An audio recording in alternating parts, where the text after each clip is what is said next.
কে? এই যে রিক্সাওয়ালাটা। স্যার আপনি এখানে? স্যার আসসালামু আলাইকুম। কি ব্যাপার স্যার, আপনারা ওকে কেন স্যার বলছেন? আপনার ভাষা ঠিক করুন। কিন্তু উনি তো সামান্য একজন রিক্সাওয়ালা। আপনার এত কিছু বোঝার দরকার নেই, শুধু এতটুকু জেনে রাখুন যে এই শহরের অনেক সম্মানিত ব্যক্তি ওনাকে ব্যক্তিগতভাবে চেনেছেন। আপনি আমার কথা ছাতা কেন ধরেছেন? স্যার আপনি হেঁটে যাচ্ছেন আর আমি গাড়ি নিয়ে কিভাবে আপনার আগে চলে যাই? তাছাড়া ওয়েদার প্রচন্ড প্রখর, এখানে তো প্রচুর রোদ স্যার। দেখুন স্যার প্লিজ গাড়িতে চলুন। আমি তো তোমাকে বলেছিলাম একা আসতে। এমন কি গোপন কথা বলুন ভাইয়া, আমিও শুনি, আমি তো বাইরের মানুষ নই। আসলে সেই মানুষটা না যাকে তোমরা চেনো। মানে আসলে আমার নিজের কোনো ব্যবসা নেই। কি? যে গাড়িতে তোমাদেরকে নিয়ে ঘুরেছি সেটাও আমার না। আর বন্ধু, আমি জানতাম তোমার ভিতরে কিছু একটা গড়বড় আছে, আমিও বলেছিলাম। আমি ভেবেছিলাম আমি সত্যটা বলার পরে তুমি আমার পাশে থাকবে। কি পাশে থাকবো? আপু সিরিয়াসলি তুমি এই ছেলেটাকে বিশ্বাস করতে? আরে আমি তো ভেবেছিলাম বড়লোক পরিবারের কোনো একটা ছেলে। আর এখন দেখো। আমি মিথ্যা বলেছি এটা? রিক্সা রূপসা যাবি? যাবো স্যার, ওঠেন। আচ্ছা নাম কি তোর? স্যার আমার নাম হিমেল। ও লেখাপড়া করেছিস? জি স্যার করেছি। কি বলিস, লেখাপড়া শিখে শেষ পেশ রিক্সা চালাতে হচ্ছে? আসলে তোদের মতো লোকদের দেখে না মায়া লাগে, জীবনটা নষ্ট করে ফেলেছিস। স্যার কোনো কাজই তো ছোট না। এসব সিনেমার ডায়লগ আমাকে শোনাস না। পৃথিবীতে টাকাই সব, টাকা থাকলে মানুষ সম্মান করে, আর টাকা না থাকলে কেউ চিনেও না। হতে পারে স্যার। হতে পারে না, এটাই সত্য। ওর দিকে তাকালে বোঝা যাচ্ছে জীবনে কিছুই করতে পারছিস না। স্যার 100 টাকা। কি 100 টাকা? এই তো রিক্সা কি বিমানে উড়ে এসেছে? স্যার এই রুটের ভাড়া তো 100 টাকা। 100 টাকা? উনি 100 টাকা বললো আর আমাকে 100 টাকা দিতে হবে। যত আসলে রিক্সাওয়ালার বাচ্চা তোকে। স্যার সম্মান দিচ্ছি সেটা নিতে শিখুন, না হলে আমার থেকে খারাপ কেউ হবে। রিক্সাওয়ালার বাচ্চা, তুই আমার হাত ধরেছিস, আবার আমাকে অপমান করেছিস। আশেপাশের লোকজন দেখেছে তুই আমাকে অপমান করেছিস। গরিবের বাচ্চা। স্যার গরিব হয়ে জন্মানোটা কোনো অপরাধ নয়, কিন্তু গরিব বলে গালি দেওয়াটা একটা অপরাধ। তাই নিজের লিমিটের মধ্যে থেকে কথা বলুন। বুঝতে পেরেছি, পুলিশ ডাকতে হবে, কারণ তোর মতো ছোট লোকের গায়ে হাত দিয়ে আমি আমার হাতটা নোংরা করতে চাই। হ্যালো পুলিশ স্টেশন, একটা ছোট লোক রিক্সাওয়ালার বাচ্চা আমার গায়ে হাত তুলেছে, আমাকে অপমান করেছে। আপনারা রূপসা রেলওয়ে স্টেশনে চলে আসুন।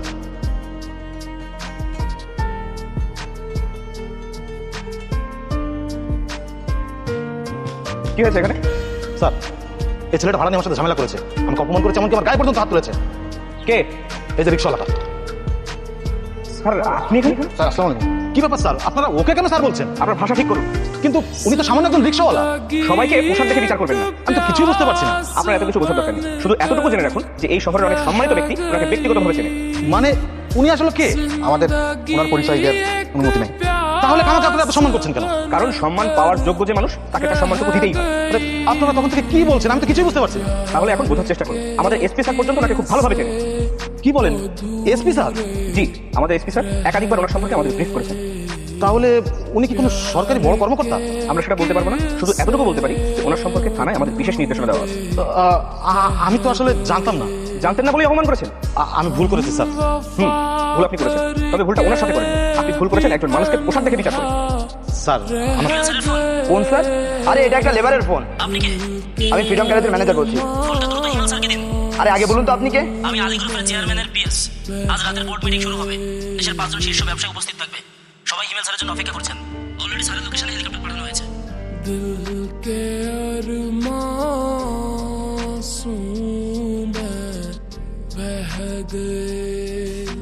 স্যার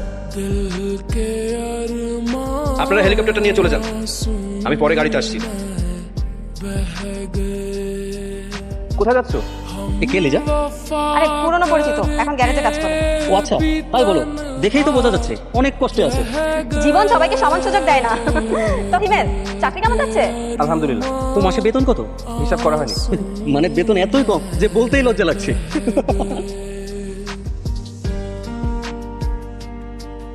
স্যার অবশেষে আপনাকে পেলাম। আরে আমি তো বলেছিলাম আপনার সাথে পরে কথা বলবো। কিন্তু স্যার সবাই তো আপনার জন্য অপেক্ষা করছে। অপেক্ষা করুক না, স্যার চেয়ারম্যান স্যার বারবার ফোন দিচ্ছেন। পরে কথা হবে। চেয়ারম্যান? স্যার বোর্ড মিটিং শুরু হওয়ার সময় হয়ে গেছে। আমি আসবো। কিন্তু স্যার বিদেশি অতিথিরাও এসে গেছে। আমি বলছি তো পরে আসবো। স্যার অন্তত 5 মিনিটের জন্য। না বন্ধু মনে হচ্ছে এখানে সিনেমা শুটিং চলছে। তাই তো দেখছি। স্যার আপনার সিগনেচার ছাড়া ফাইলগুলো আটকে আছে। কাল দেখে নেব। কিন্তু স্যার আর কোনো কথা নয়। ঠিক আছে স্যার। গাড়িটা নিয়ে যাও। স্যার আপনাকে রেখে আমি পরে আসবো। জি স্যার। ও স্যার আপনার ফোনটাও বন্ধ। জানি স্যার সবাই আপনাকে নিয়ে খুব চিন্তিত। নো প্রবলেম, আমি ভালো আছি। জি স্যার।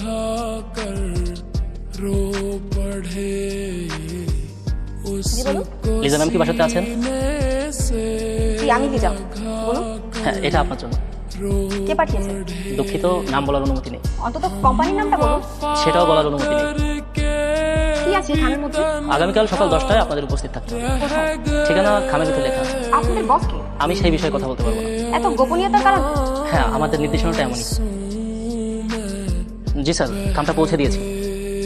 না না স্যার, নাম উল্লেখ করিনি। জি স্যার, কেউ জানতে পারিনি। কার না? কাকে লুকানো হচ্ছে? আচ্ছা, আপনি কি অন্তত একটা ক্লু দিতে পারবেন? না, আমি একটা কথা বলতে পারি। কি? যিনি খামটা পাঠিয়েছেন তিনি আপনাকে খুব ভালো করে চিনেন। আমাকে চেনেন? জি।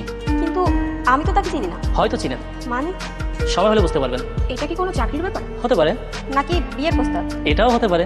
আসল বিষয়টা কি? সরি, আমার বলার অনুমতি। তুমি?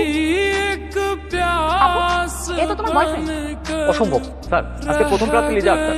ওকে, ভিজিটার। তুমি এখানে কি করছো? ইন্টারভিউ নিচ্ছি। মানে জাস্ট ওয়েট, সবকিছু ক্লিয়ার হয়ে যাবে। পার্কে যে লোকটা তোমাকে ফায়ার করছিল, সে কি এই কোম্পানির লোক? হতে পারে। তুমি সত্যটা বলোনি কেন? তুমি কি শুনতে চেয়েছিলে? মানে মানুষ যখন নিজে থেকে সিদ্ধান্ত নিয়ে ফেলে তখন সত্য বললেও সে বিশ্বাস করে না। স্যার, ব্যাংক থেকে লোক এসে বসে আছে অফিসে, আপনার সাথে মিটিং করবে। অফিসে ওয়েট করতে বলো, আমি আসি বলে। জি স্যার। সবাই তোমাকে স্যার বলছে কেন? এখনো কনফিউশন? ওকে, আলামিন।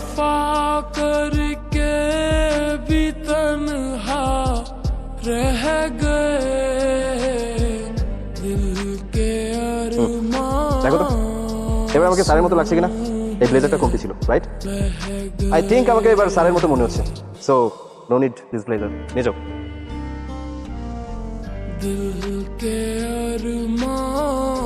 আসলে মূর্খরা মানুষকে বিচার করে পোশাক দিয়ে, আর জ্ঞানীরা বিচার করে চরিত্র দিয়ে। এখানে সবাই আমি তোমাকে ভুল বুঝেছিলাম। ভুল সবাই করে, কিন্তু কষ্টটা তখনই লাগে যখন সে সত্যটা জানার চেষ্টা করে। তুমি নিজের পরিচয় লুকিয়েছিলে কেন? কারণ আমি মানুষের আসল রূপটা দেখতে চেয়েছিলাম। নাম শুনে যে মানুষকে সম্মান দেয় সে মানুষকে আসলে সম্মান দেয় না, সে তার অবস্থানকে সম্মান দেয়। আমি খুবই লজ্জিত। লজ্জা পেও না, কারণ শুধু তুমি একা না। গত 1 মাসে আমি মানুষের রূপ দেখেছি। মানুষের পকেটে টাকা থাকলে সবাই তাকে সম্মান করে, সবাই তার খোঁজ নেয়, কিন্তু পকেটে টাকা না থাকলে কেউ মনেও রাখে না। তুমি কি আমাকে ক্ষমা করতে পারবে? অনেক আগে করে দিয়েছি, কারণ রাগ ধরে রাখলে নিজেরই ক্ষতি হয়। স্যার, একটা কথা বলতে পারি? যা শিওর। আমাকে চিনতে পেরেছেন? হ্যাঁ, চিনেছি। সেদিন আমিও আপনাকে অপমান করেছিলাম। বলেছিলাম নিজের অবস্থান বুঝে স্বপ্ন দেখবেন। মনে আছে? আমি বলেছিলাম আমার আপুর আশেপাশে ঘোরাফেরা করবেন না। হ্যাঁ, সেটাও মনে আছে।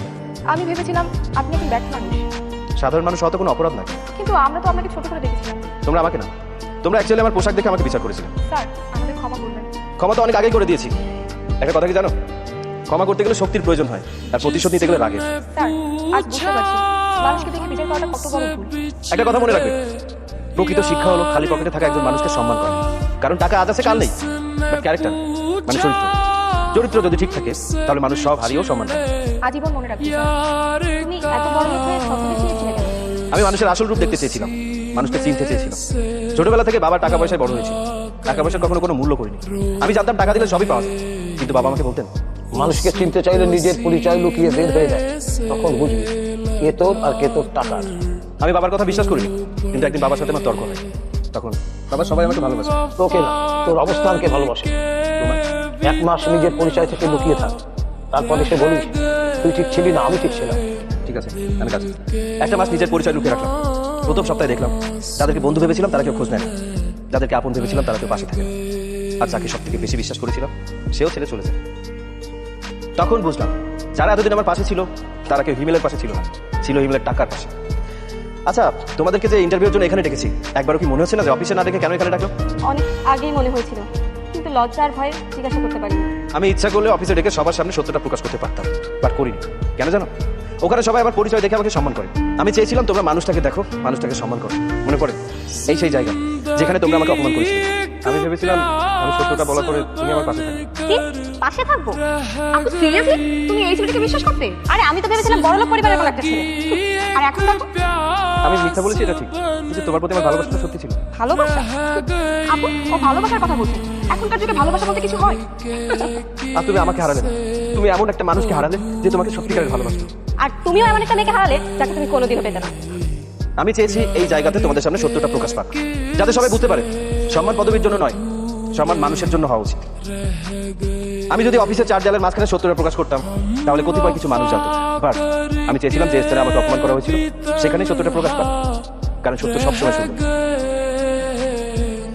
I have a meeting I got to go by the way আপনি তো আলী গ্রুপের একজন এমপ্লয়ি রাইট আপনি নিজেও জানেন না আলী গ্রুপের চেয়ারম্যান কে very unprofessional from this time be professional okay